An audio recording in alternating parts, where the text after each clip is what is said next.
નમસ્તે મિત્રો, education hub 354 ચેનલમાં તમારું સ્વાગત છે. તો આજે આપણે શીખીશું ધોરણ 6ની ગણિતની પાઠ્યપુસ્તકનું ચેપ્ટર 5 પાયાના આકારોની સમજૂતી. એનું સ્વાધ્યાય 5.4. એનો પ્રશ્ન 1 કે કાટખૂણા અને સરળ કોણનું માપ કેટલું છે? તો આપણે જાણીએ છીએ કે કાટખૂણો એટલે 90 અંશનો ખૂણો અને સરળ કોણ એટલે 180 અંશ. ત્યારબાદ પ્રશ્ન 2 ખરા ખોટા.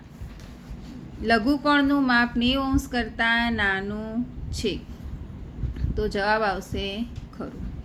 ગુરુકોણનું માપ 90 અંશ કરતાં નાનું છે, તો ખોટું, કારણ કે ગુરુકોણ એ 90 અંશ કરતાં મોટો હોય. ત્યારબાદ પ્રતિબિંબ કોણનું માપ 180 કરતાં વધુ છે, તો જવાબ આવશે ખરું. એક આખા પરિભ્રમણનું માપ 360 છે, તો એનો જવાબ છે ખરું, કારણ કે પરિભ્રમણ આખું સર્કલ એક રાઉન્ડ પૂરું થાય એટલે 360 ડિગ્રી થઈ જાય. ત્યારબાદ છે કે માપ કોણ એ બરાબર 50 અને બી બરાબર 35 હોય, તો માપ કોણ એ ગ્રેટર ધેન માપ કોણ બી, એટલે કે માપ કોણ એ બી કરતાં મોટો છે, તો હા, બીનું માપ 35 છે ને એનું માપ 50 છે, એટલે ખરું. ત્યારબાદ પ્રશ્ન 3 કે નીચેના ખૂણાઓના માપ લખો. એનું પહેલું નામ છે લઘુકોણ. તો લઘુકોણના અહીંયા મેં 75 અને 60 એટલે કે 90 કરતાં ઓછા તમે કોઈ પણ ખૂણાના માપ લખી શકો. બીજું છે ગુરુકોણ. તો ગુરુકોણ એ 90 કરતાં મોટું માપ છે અને 180 કરતાં નાનું, એટલે 95 અને 120. અહીંયા તમે આના સિવાય પણ બીજા માપ લઈ શકો છો. ત્યારબાદ પ્રશ્ન 4 છે, પાઠ્યપુસ્તકમાં જ સમજીએ આપણે કે કાટખૂણાની મદદથી નીચેના ખૂણા માપી તેમના માપ લખો. તો અહીંયા આપણે કાટખૂણાની મદદથી એક પહેલી આકૃતિ આપી છે, એનું માપ 45 અંશ મળ્યું છે. તો એ કેવી રીતે આપણે માપ લીધું છે? તો અહીંયા જે ખૂણો બને છે અને આ જે કાટખૂણ્ય છે એની વચ્ચેનો ખૂણો, એ બંને ખૂણાની લાઈન આ ખૂણા ઉપર સેટ કરવાની. તો તમે જોઈ શકો છો કે અહીંયા 40ની ઉપર થોડા કાપા જાય છે, એટલે કે 45 અંશનો ખૂણો બને છે. આવી રીતે તમે કાટખૂણો માપીને તમે ચેક કરી શકો છો. ત્યારબાદ બીજા ખૂણાનું માપ છે એ 125 અંશ છે. તો કેવી રીતે એ અહીંયા જોઈએ કાટખૂણિયા મૂકીને. તો અહીંયા ઊંધું આવી ગયું છે, ઓકે, દેખો જોઈએ હવે. અહીંયા 120 છે અને એની વચ્ચેની લાઈન એટલે કે 125 અંશના ખૂણાનું માપ દર્શાવે છે. ત્યારબાદ ત્રીજું કાટકોણનું માપ છે, જે આપણે નામ આપીએ તો બી આપણે સમજી જઈએ કે આ 90 અંશ છે, તો પણ આપણે આમાં એકવાર જોઈ લઈએ જેથી તમને ખ્યાલ આવી જાય કે 90 અંશ છે. સીધું આ 90 અંશ અને આ 0 થી 90. ત્યારબાદની આકૃતિ છે, એમાં 3 ખૂણા આપ્યા છે. તો પહેલાં આ ખૂણાનું માપ લઈએ જેનું માપ છે 70. તો એ ખૂણા ઉપર આવી રીતે પોઈન્ટ સેટ કરવાનો અને હવે આ વચ્ચેના ભાગ છે એ આપણે ગણી લઈશું કે કેટલા કાપા છે, 1 2 3 4 5 6 અને 7, એટલે કે 70 અંશનું માપ છે. ત્યારબાદના 130 આ ઉપરના ખૂણાનું માપ છે, એ આપણે માપીએ.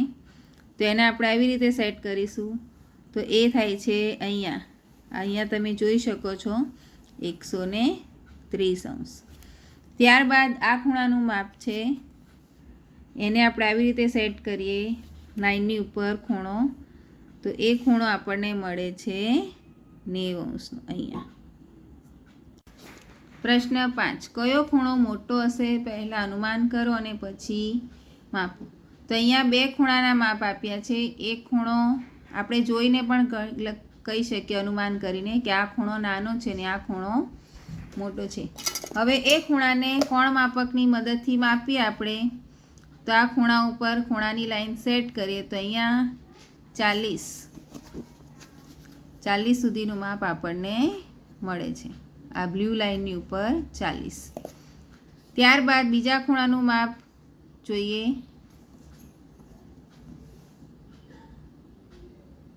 તો એ ખૂણાનું માપ આપણને 70થી સહેજ નાનું છે, પણ અહીંયા આપણે 70 અંશ લખી શકીએ, 65 અંશ જેવું છે. એટલે કે એક ખૂણાનું માપ છે 40 અને બીજા ખૂણાનું માપ છે 70. તો બંને આ ખૂણાનું બી ખૂણાનું માપ મોટું છે. ત્યારબાદ પ્રશ્ન 6 કે આપેલા બે ખૂણામાંથી કયા ખૂણાનું માપ વધુ હશે અનુમાન કરો અને પછી તેનું માપન કરો. તો ફરીથી બે ખૂણાના માપ આપ્યા છે. એમાં એક ખૂણાનું માપ છે 45 અને બીજા ખૂણાનું માપ છે 60. તો આ ખૂણાનું માપ મોટું થશે. ત્યારબાદ પ્રશ્ન 7 છે કે નીચેની ખાલી જગ્યાઓ લઘુકોણ, ગુરુકોણ, કાટખૂણ અને સરળ કોણનો ઉપયોગ કરીને પૂરો. તો પહેલી ખાલી જગ્યા છે કે એવો ખૂણો કે જેનું માપ કાટખૂણા કરતાં ઓછું છે. કાટખૂણો એટલે કે 90 અંશ કરતાં ઓછું હોય એને કહીશું લઘુકોણ. બી એવો ખૂણો કે જેનું માપ કાટખૂણા કરતાં વધુ છે એટલે કે 90 કરતાં મોટું, તો એ થશે ગુરુકોણ. ત્રીજું, એવો ખૂણો કે જેનું માપ બે કાટખૂણાના માપના સરવાળા જેટલું છે એટલે કે સરળ કોણ.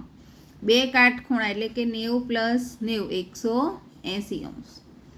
ત્યારબાદ ડી, બે ખૂણાઓના માપનો સરવાળો કાટખૂણા જેટલો છે તો તેમાંનો દરેક લઘુકોણ છે. એટલે કે બે ખૂણાના માપનો સરવાળો કાટખૂણા જેટલો હોય એટલે કે 90 કરતાં નાનો હોય. બે ખૂણાના માપનો સરવાળો સરળ કોણ જેટલો છે અને તેમાંનો એક લઘુકોણ હોય તો બીજો ગુરુકોણ છે. હવે આગળનો પ્રશ્ન જોઈએ, પ્રશ્ન 8 કે નીચેની દરેક આકૃતિમાં દર્શાવેલા ખૂણાના માપ લખો. પહેલાં તમારી આંખો વડે જોઈને અનુમાન કરો અને પછી કાટખૂણાની મદદથી સાચા માપ શોધી કાઢો. તો અહીંયા કાટખૂણાની મદદથી આપણે માપ શોધીએ તો અહીંયા જે કાટખૂણાની ઉપર જે 0 કોર્નર છે કોર્નરની ઉપર આપણે કોર્નર સેટ કરીએ અને માપ જોઈએ તો અહીંયા આપણને 40 અંશ માપ દેખાય છે. બ્લુ લાઇન છે, બ્લુ લાઇનની એરોમાં આપણે જોઈએ તો 40 અંશ આપણને અહીંયા બતાવે છે. ત્યારબાદ બીજા ખૂણાનું માપ આ સાઈડમાં ખૂણાની નિશાની છે માટે એ બાજુના ખૂણાનું માપ આપણે શોધીશું. ખૂણો અને લાઈન સેટ કરીશું અને ત્યારબાદ માપ જોઈશું. તો અહીંયા આ બ્લુ લાઇનની લાઇનમાં અહીંયા 130 આપણને મળે છે. 130 અંશ. ત્યારબાદના ખૂણાનું માપ માપીએ.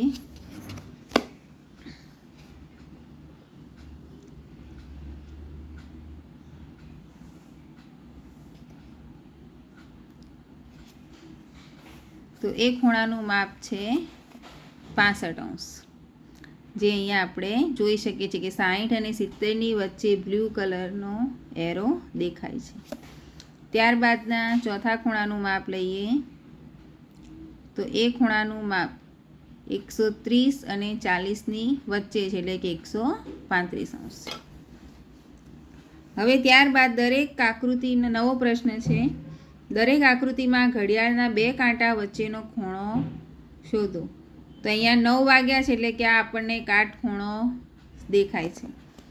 પછી બીજી આકૃતિમાં 1 વાગ્યા છે તો આપણે એનો ખૂણો જોઈ લઈએ. તો અહીંયા આપણને બે કાપા મળે છે 12 અને 1ની વચ્ચે એટલે કે અહીંયા 20 અંશ એ આપણો ખૂણો બનશે. અને ત્યારબાદ સીધો જ રેખા છે 6 વાગ્યા છે એટલે કે 180 અંશ સરળ કોણ બનશે. હવે અહીંયા આગળનો પ્રશ્ન છે કે આપેલા આકૃતિમાં ખૂણાનું માપ 30 છે તે આપણે કાટખૂણાની મદદથી ચેક કરીએ તો 30 અંશ બતાવે છે. હવે મિત્રો અહીંયા તમારે બિલોરી કાચ વડે તમે જાતે પ્રયત્ન કરજો કે બિલોરી કાચ વડે આ આકૃતિ જોતાં જો તમને ખૂણો મોટો લાગે છે અને શું ખૂણાનું માપ બદલાય છે. જો જવાબ હા હોય, બદલાતો હોય કે ના બદલાતો હોય, જે યોગ્ય જવાબ હોય તે તમે મને કોમેન્ટ કરીને ખાસ જણાવજો. ત્યારબાદનો 11મો પ્રશ્ન છે દરેક ખૂણો માપો અને વર્ગીકરણ કરો. હવે અહીંયા બધા ખૂણા આપ્યા છે અલગ અલગ. તો અહીંયા પહેલો ખૂણો છે એ આપણે કાટખૂણાની મદદથી બધા ખૂણા સમજી લઈએ ફરીથી. ક્યાં પહેલો ખૂણો 90 અંશનો બને છે, એની બાજુનો ખૂણો પણ 90 અંશનો બને છે, એટલે કે બંને ખૂણા 90 અંશના છે. ત્યારબાદ નીચેનો ખૂણો મોટો છે એને માપી લઈએ. તો એ ખૂણો અહીંયા 140 અંશનો બને છે, 140 અંશ. ત્યારબાદનો સાઈડનો ખૂણો છે એ ખૂણો આપણે માપી લઈએ. તો એ ખૂણામાં વચ્ચેના કાપા ગણી લઈએ, એ અને બી વચ્ચેના. તો 1 2 3 અને 4 એટલે કે 40 અંશનો આ ખૂણો છે. હવે બાજુમાં આપેલ કોષ્ટક આપણે કરીશું. તો ખૂણો AOB એટલે કે આ AOB એનું માપ છે 40 અંશ. તો 40 અંશ એ 90 કરતાં નાનો છે, માટે ખૂણો થશે લઘુકોણ. ત્યારબાદ બીજી રકમ છે AOC. તો આકૃતિમાં આપણે જોઈએ AOC. તો 90 અને 40 એટલે કે 130 જે થશે ગુરુકોણ. ત્યારબાદ છે BOC. BOC તો BOCના અંદરનો ખૂણો છે 90 અંશ. તો 90 એટલે કાટખૂણો. ત્યારબાદની રકમ છે DOC. તો આ DO અને C એના અંદરનો ખૂણો છે 90 અંશનો, એટલે 90 અંશ એટલે એ પણ થશે કાટખૂણો. ત્યારબાદ ખૂણો DOA. ખૂણો DOA તો એ ખૂણાનું માપ થશે 140 જે છે ગુરુકોણ. 90 કરતાં મોટા અને 180 અંશ કરતાં નાના એટલે ગુરુકોણ. ત્યારબાદનું છેલ્લું છે ખૂણો DOB. તો એ ખૂણાનું માપ છે DOB એટલે આ બંને ખૂણા આપણે ભેગા કરીશું. 140 પ્લસ 40 એટલે કે 180. 180 એટલે સરળ કોણ. તો મિત્રો આજે આપણે સ્વાધ્યાય 5.4 સમજ્યા અને એમાં કાટખૂણિયાની મદદથી આપણે ઘણા બધા ખૂણાના માપ લેતા શીખ્યા છે. જો એમાં તમને કોઈ પ્રોબ્લેમ હોય તો મને કમેન્ટ કરીને જણાવશો, આપણે ફરીથી સમજાવીશું. ત્યાં સુધી મારી ચેનલને લાઇક, શેર અને સબસ્ક્રાઈબ કરજો. Thank you.